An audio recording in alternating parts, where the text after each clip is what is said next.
आज आपल्या राहता शहराचे नगराध्यक्ष म्हणून डॉक्टर स्वाधीन गाडेकर व त्यांचे सर्व सहकारी यांनी आज आपल्या पदाचा कारभार स्वीकारण्यासाठी आपण जमलेलो आहोत। त्यांनी तो कारभार स्वीकारला, महाराजांनी मी जाऊन त्यांना खुर्चीवर बसवलं। त्यांचा आणि त्यांच्या सर्व सहकाऱ्यांचं मी मनापासून अभिनंदन करतो।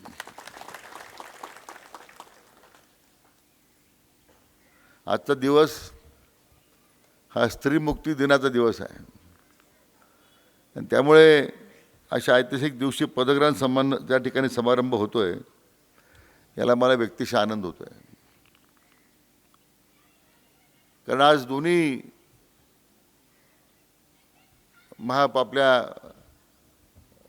आपले दोन्ही महापुरुष किंवा आमच्या माता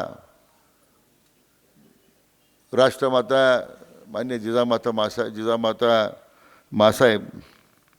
मासाहेब आणि क्रांतीज्योती सावित्रीबाई फुले आज त्यांची जयंती या निमित्तानं आहे आणि त्याला अनुसरून हा कार्यक्रम होतोय। या दृष्टीने माझ्या दृष्टीने याला विशेष महत्त्व आहे। नगरपालिकेच्या निवडणुकीच्या निमित्तानं आपण एक विकासाचा अजेंडा घेऊन लोकांसमोर गेलो आणि तमाम राहतेकरांनी सगळ्या मतदार बंधू भगिनींनी सर्व स्तरातील अतिशय भरभरून मतदान केलं। त्यामुळे आपला ऐतिहासिक विजय संपन्न करता आला म्हणून आपल्या सर्व मतदार बंधू भगिनींचं सुद्धा मी मनापासून अभिनंदन करतो, आपल्याला धन्यवाद देतो।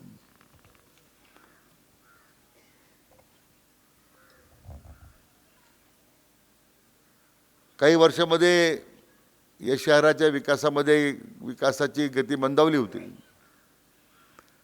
प्रशासकाच्या काळामध्ये माननीय लोंढे साहेबांनी खरं उत्तम काम केलं, कारण एक विकासाची दृष्टी असणारा अधिकारी लागतो आणि मग लोंढे साहेबांनी खरं अतिशय सुंदर काम केलं। या विजयाच्या मध्ये त्यांचा सुद्धा सहभाग राहिला, त्यामुळं त्यांचं सुद्धा मी मनापासून अभिनंदन करतो। सत्ता असो नसो आपण सातत्याने या शहराच्या विकास प्रक्रियेमध्ये आपलं अविरतपणे काम सुरू ठेवलं आणि त्यामुळेच भारतीय जनता पक्षाच्या आणि महायुतीला एवढं ऐतिहासिक यश आपल्याला मिळवता आलं। आज विश्वनेता प्रधानमंत्री आदरणीय नरेंद्र मोदीजी यांच्या मार्गदर्शनाखाली आज देशाच्या वेगवेगळ्या आघाडीवर होत असलेली प्रगती, नवीन योजना येत आहेत, योजनेची अंमलबजावणी होते, सर्वसामान्यांचा माणसाचा विश्वास त्यांनी संपादन केला आहे। किती आरोप झाले तरी आपल्या देशाच्या जनतेनं आदरणीय मोदी साहेबांच्या पाठीमागे भक्कमपणे उभा राहायचा निर्णय केला, हे आपण लोकसभेच्या निवडणुकीत दाखवून दिलं। आणि आज व्होट चोरीच्या नावाखाली फक्त विरोधी पक्षाकडून आरोप होत होते, कारण विकासाचा अजेंडा नाही ना, विकासाचा कोणता मुद्दा सांगण्यासारखा नाही आहे। सामान्य माणसाच्या हिताचा काही त्यांनी कधी विचार केला असं मला वाटत नाही। ते राहुल गांधी रोज व्होट चोरी ठीक आहे, एकदा बोलला, दोनदा बोलले तुम्ही तुमच्या पक्षाच्या वतीने काही विकासाचा अजेंडा जनतेसमोर मांडा ना। ते व्होट चोरी करता करता बिहारच्या जनतेने तुमचा सुपडासाप केला, तुमचं धोबीपछाड केलं। नुकत्याच झालेल्या या सगळ्या राज्यातल्या नगरपालिकेच्या निवडणुकीमध्ये भारतीय जनता पक्ष क्रमांक 1चा पक्ष त्या ठिकाणी राहिला, हे मला आपल्याला सांगायला विषय आनंद होतो। आणि महायुती जर विचार केला तर काँग्रेस ती उबाटा कोणत्या आडगळीला पडले, लोक विसरून गेले सगळं, इतकी दयनीय अवस्था त्याची झाली। मी मुद्दा सांगत होतो की प्रत्येक योजना जी सुरू झाली आदरणीय मोदी साहेबांच्या नेतृत्वाखाली, एखादी तरी योजना बंद पडली का? आज कोविडच्या काळामध्ये जनतेला आधार देण्यासाठी 80% जनतेला मोफत धान्याची योजना सुरू झाली. चालू आहे का बंद आहे? चालू आहे की नाही? हात वर करून सांगा बरं, चालू आहे म्हणून. त्याचं काही मला वाटतं काय कारण नाही, चालू आहे योजना ती. याच्यात काही श्रीमंत गरीब हा मुद्दाच नाही आहे. आज 5 लाखाचे आयुष्यमान भारताचे कार्ड तुमच्या घरी गेलेत. आज 5 लाखापर्यंत आमच्या गरीब माणसाला औषध उपचार मोफत मिळतात. योजना चालू आहे का बंद आहे? चालू आहे का नाही? बरं हात वर करून सांगा, मला बरं वाटतं तुम्ही जरा.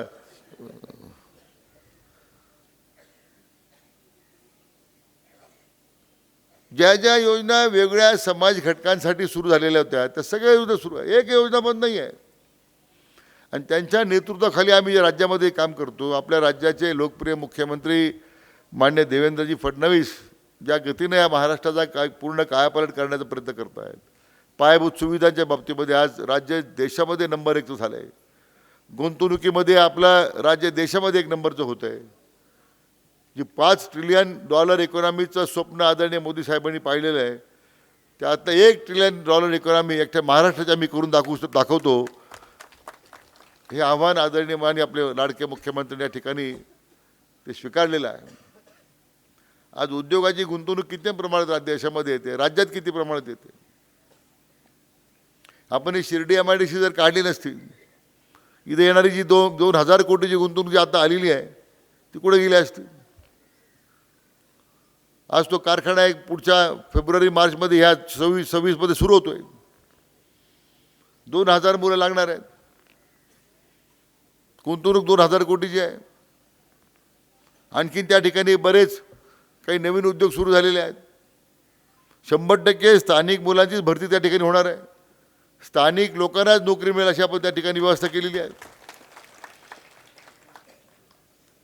आज राहुरी विद्यापीठाची 2,000 एकर जमीन आपण मागितली MIDC करता. मोठ्या प्रमाणात उद्योगांना आपल्या अहिल्यानगर जिल्ह्यामध्ये यायची त्यांची इच्छा आहे. सुप्याच्या MIDCचा विस्तार होतोय, तिथं आणखी 2,000 एकर जमीन आपण घेतोय. नगर MIDCची 600 एकर जमीन महसूल मंत्री असताना लगतच 600 एकर जमीन आपण मोफत दिली MIDCला. पुढच्या मला वाटतं 1-2 वर्षामध्ये 3 वर्षामध्ये फार काळ नाही, या जिल्ह्यामध्ये कमीत कमी 7,000 ते 8,000 कोटीची गुंतवणूक या जिल्ह्यामध्ये येणार आहे. मित्रांनो, हे कशाचा भाग प्रतीक आहे? हे केवळ देशाला एक आर्थिक स्थैर्य मिळतं आहे. सगळ्या प्रकारचं आर्थिक असेल, सामाजिक असेल, या सगळ्या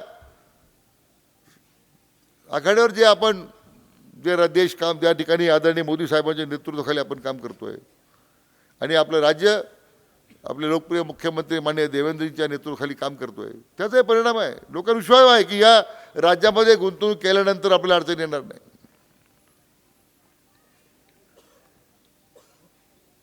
आणि हे सगळं जे करण्याच्या पाठीमागची भूमिका आहे, शहराचा विकास होतोय, विकास होणारच आहे, पण राहता शहराचा विकासाची प्रक्रिया कोणी थांबू शकणार नाही. परंतु उद्याच्या भविष्याचा विचार करताना येणाऱ्या तरुण पिढीकरता आपण काय करणार आहोत याचा सुद्धा आपण सातत्याने विचार करतोय. म्हणून याचा आपला हा परिणाम दिसतोय. ही आपली मुलं जाणार कुठं? आता या ठिकाणी आपल्या 2 मुलींचा आपण सत्कार केला, त्यांचं तर मी अभिनंदन करतोच आहे. पण आंतरराष्ट्रीय दर्जाचं एक स्टेडियम आपण आता शिर्डीमध्ये उभं करतो. आपण माझी कल्पना आहे 50,000 बसणी क्षमता म्हणजे IPL सुरू करता येईल. एक इकोसिस्टीम तयार होते की ज्यामुळे त्या स्टेडियमच्या भोवती काही व्यवसाय तयार होतोय. लोक त्या ठिकाणी रोजगाराची संधी उपलब्ध होईल. तिथे काम करण्यात येणारे मुलं कोण आणणार आहे? मी आता अंबानीने विनंती केली थीम पार्कसाठी एक चांगला थीम पार्क उभा राहिला तर बाबाच्या जीवनपटावर एक मोठा थीम पार्क उभा करतो. किती रोजगार निर्माण होणार आहे?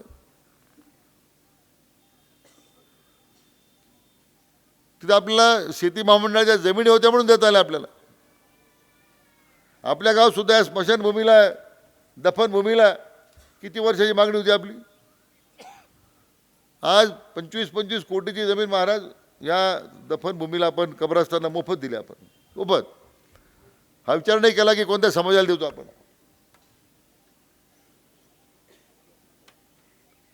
कारण जोपर्यंत आपण एक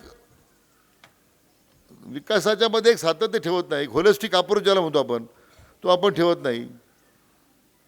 पण त्या होलिस्टिक अप्रोचमध्ये प्रत्येक समाजाचा घटक येतो. मग रोजगाराच्या संधी उपलब्ध करायच्या आहेत, व्यवसायाच्या संधी उपलब्ध करायच्या आहेत, व्यवसायामध्ये नवीन वृद्धी आली पाहिजे, लोकांचा व्यवसाय वाढला पाहिजे, त्यासाठी प्रयत्न करायचे आहेत. आपण हा उदाहरण म्हणून लक्ष्मी रोड जो आपला आहे, पूर्वी भ्रमिष्ठ रोड होता, चितळी रोड, तो भ्रमिष्ठ रोड आता लक्ष्मी रोड झालाय. हे कशाचं प्रतीक आहे? काय विचार केला आपण त्या काळामध्ये? कारण या पुढच्या 20 वर्षामध्ये काय आपल्याला आवश्यक आहे त्याचा विचार केला. हे राहतं कोर्ट आलं, कधी विचार केला होता आपण त्याचा? आता आपले वकील बांधव सगळे जेवण बिवणं करून कोर्टात जातात, नाही तर डबे घेऊन जावं लागायचे कोपरगावला, डबे घेऊन जावे श्रीरामपूरला.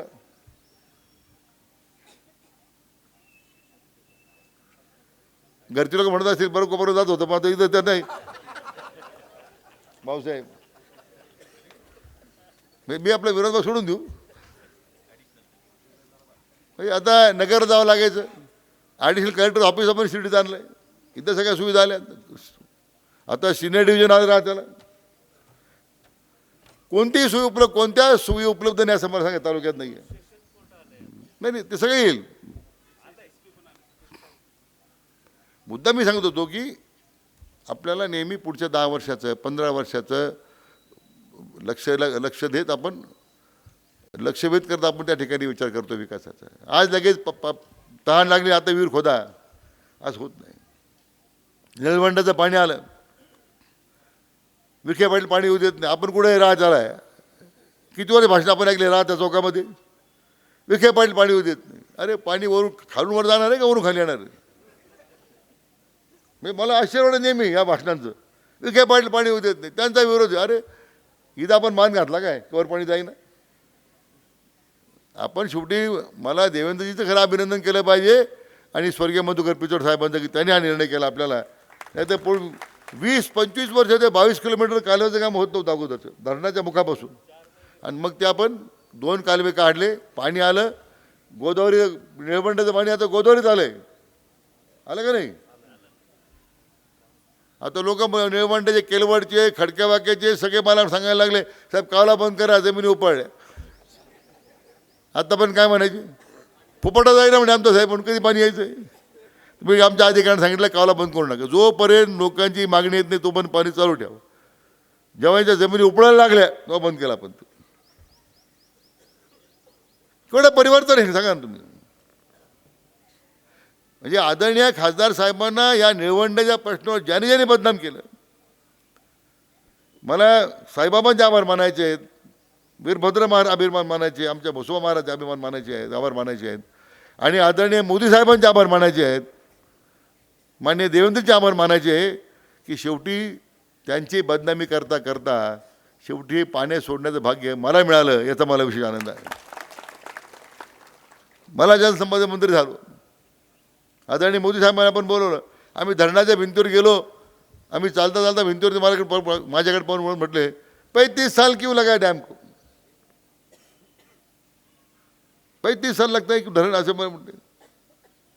मी त्यांना म्हणतो शरद पवार, म्हणून मी काय बोललो नाही त्यांना, म्हणजे उशीर धरण केव्हाच पहिलं त्यांच्यामुळे झालं ना. 4 वेळा भूमिपूजन केलं निळवंड्याचं, 4 वेळा.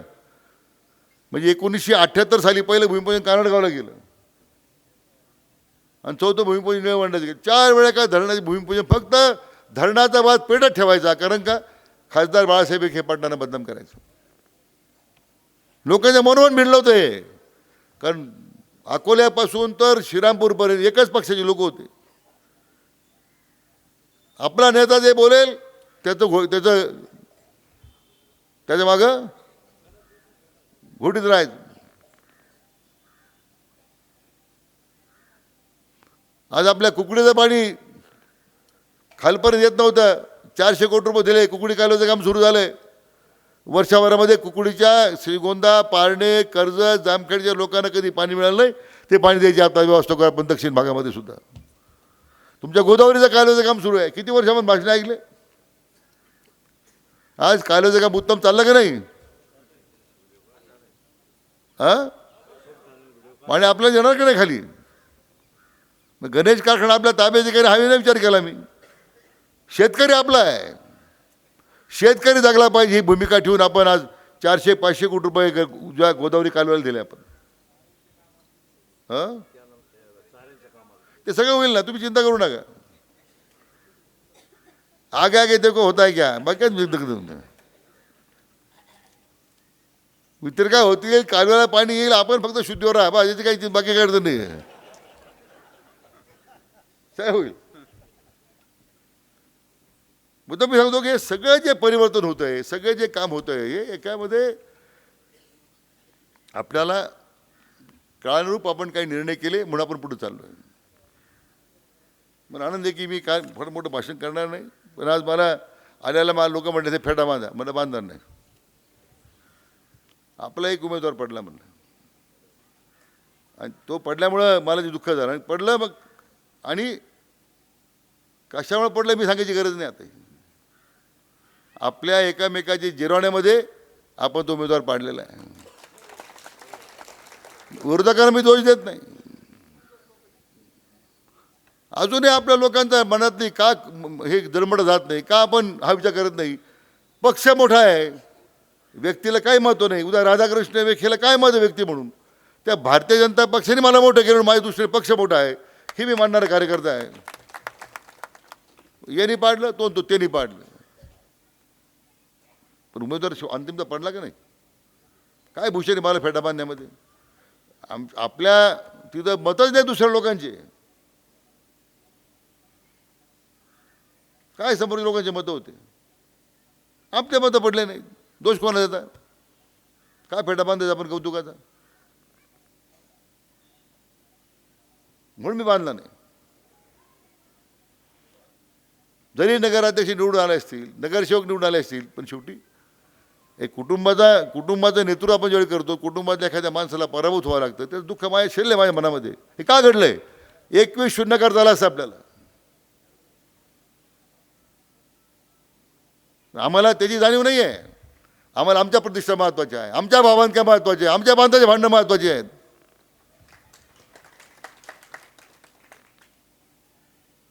स्वतः मी 4 तास घालवले, पण नाही फरक पडला. काय केलं पाहिजे अजून?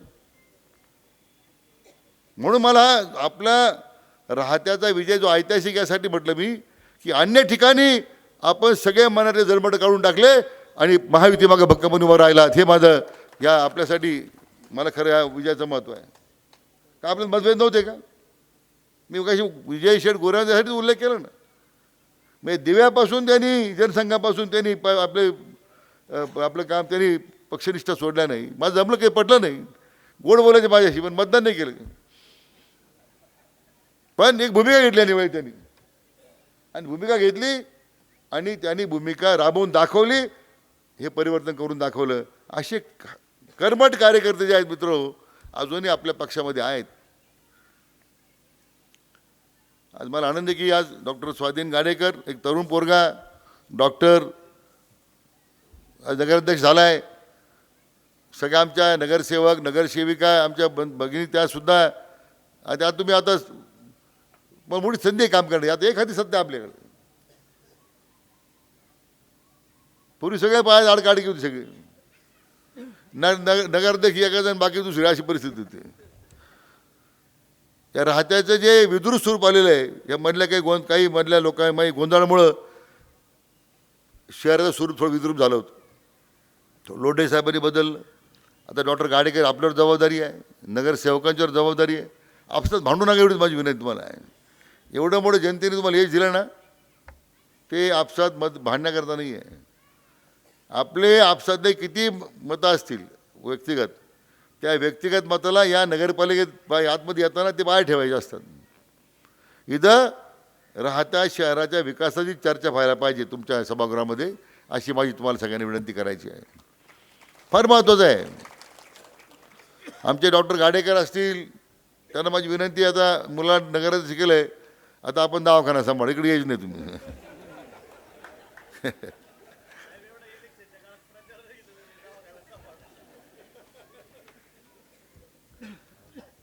आमच्या वहिनी ठीक आहे, त्या विचारायला फार आमच्या भगिनीला आनंद झाला. 4 वर्षापूर्वी बोललो त्यांना मी, काय डॉक्टर 4 वर्षी सांगितलं तुम्हाला, 4 वर्षापूर्वी चांगलं पद देऊ म्हटलं तुम्हाला.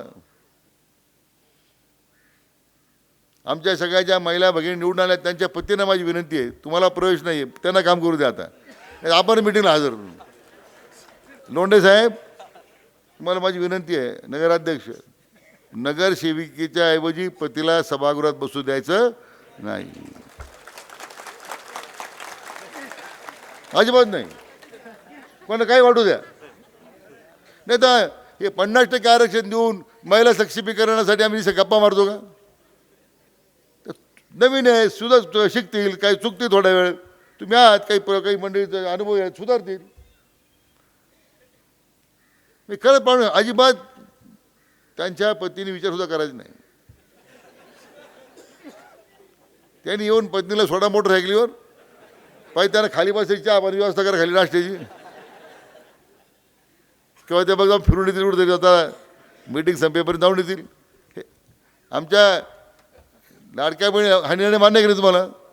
हात वर करा मान्य असेल तर. त्यानं मान्य. लाडक्या भाऊ निर्णय मान्य आहे का? हात वर करा. त्या नाही मान्य.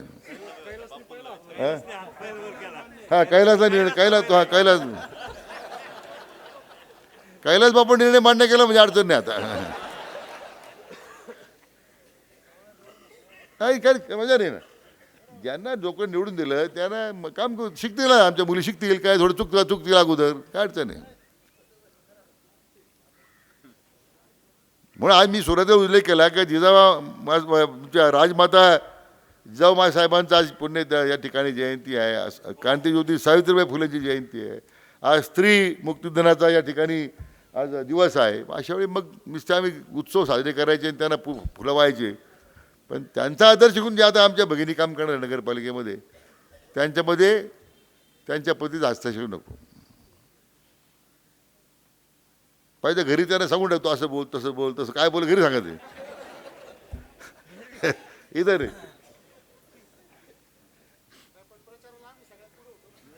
नाही तर तुझं कामच आहे प्रचार करायचं. तुम्हाला रोज भाकरी त्यांनी खाऊ घातल्या म्हणून तुम्ही तिकडे इथं.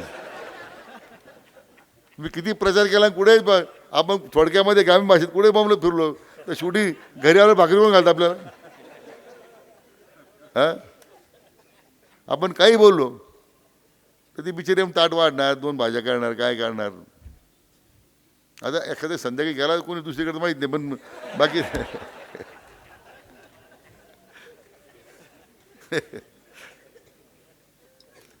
म्हणून मी आज अतिशय चांगल्या या कार्यक्रमानिमित्तानं आज मला अतिशय मनस्वी आनंद झाला की ठीक आहे, आमचा एक उमेदवार पडला बिचारा, पण आज राहतेकरांनी 100% 100% विश्वास दाखवला, त्याचा मला अतिशय आनंद आहे. फार दिवसाची जळमट होती, जर मला कायम शल्य असायचं. आज सगळ्या थोडक्यात आम्ही जे म्हणतो सगळ्या भिकार बॉम्बला धंदा सुरू होता, तो संपला होता तो.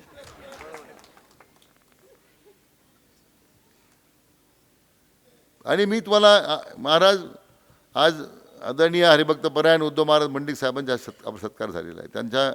त्यांना मी आश्वासित करतो, वीरभद्र महाराजांना साक्षी ठेवून, की आपली राहता नगरपालिका शिर्डी आहे. शिर्डीचं वेगळं महत्त्व, त्याला वेगळं महत्त्व आहे, त्याला निधीचं काही तुलना होऊ शकत नाही, परंतु राहता नगरपालिका ही राज्यातली प्रथम क्रमांकाची नगरपालिका होईल. त्यामुळे चिंता करू नका. मिळालं यश हे आता शांततेने आपण ते स्वीकारायचं. सगळ्या समाज बांधवांना मला धन्यवाद द्यायचे. आपण सगळे मनातले किंतु परंतु सोडून दिलेत आणि मनमोकळेपणानं महायुती मागे उभं राहिलात, त्याच्यामध्ये हे मोठं यश आहे. मी त्यासाठी मनापासून सगळ्यांना धन्यवाद देतो. आज पुन्हा एकदा डॉक्टर स्वाधीन गाडेकर, आमच्या सगळ्या नगरसेवक बंधू भगिनींचं आणि त्यांना निवडून देण्यामध्ये अतिशय परिश्रम ज्यांनी घेतले असे समोर बसलेले माझे जनता जनार्दन बंधू भगिनींचं, पत्रकार बांधवांचं मनापासून मी या ठिकाणी अभिनंदन करतो, धन्यवाद देतो. आपल्या सगळ्यांना नमस्कार करतो. जय हिंद, जय महाराष्ट्र, जय जय वीरभद्र. श्रीराम पार्क राहता शहरात प्रथमच स्वतंत्र पाण्याची व्यवस्था देणारा एकमेव 15 एकर भव्य NA प्रकल्प. NA प्लॉट्स खरेदी सुरू. मोजकेच प्लॉट शिल्लक. तसेच कर्ज सुविधाही उपलब्ध. प्लॉटची वैशिष्ट्ये: अंतर्गत 50 फूट व 30 फूट रस्ते, street light, garden, jogging track, आकर्षक लँडस्केपिंग, स्वतंत्र ड्रेनेज लाईन, सर्व सुखसोयी, नयनरम्य परिसर. मग आजच प्लॉट बुक करा.